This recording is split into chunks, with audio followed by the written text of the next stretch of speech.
મિત્રો, ટૂંક જ સમયમાં તમારા પૈસા વેડફાઈ જશે અને ઘર નબળું પડી જશે જો તમે ઘર લેતા પહેલા અથવા બનાવતા પહેલા આ વસ્તુનું ધ્યાન ન રાખ્યું તો. મિત્રો, આજે હું તમને ખૂબ જ મહત્વની વાત જણાવીશ કે મજબૂત અને ટકાઉ ઘર બનાવવા માટે કેટલી માત્રામાં સ્ટીલ ઉપયોગ થવું જોઈએ. ઘરની મજબૂતીનો સૌથી મોટો આધાર છે કોલમ, બીમ અને સીલિંગ. મિત્રો, ઘરને વધારેમાં વધારે મજબૂત બનાવવા માટે ઓછામાં ઓછો 12 mm ના 8 સળિયાનો ઉપયોગ થવો જોઈએ.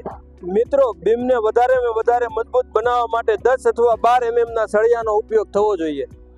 સ્લેબને વધુમાં વધુ મજબૂત બનાવવા માટે મિત્રો 8 mm ના સળિયાનો ઉપયોગ થવો જોઈએ.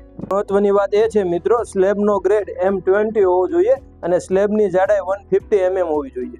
મિત્રો, આટલી વસ્તુનું ધ્યાન રાખવાથી 2 માળના ઘરની મજબૂતી લાંબા સમય સુધી ટકી રહે છે. આવા real estate related instant trick video જોવા માટે આજે જ જોડાઓ સેન્ટરિયા ઇન્ફ્રા સાથે.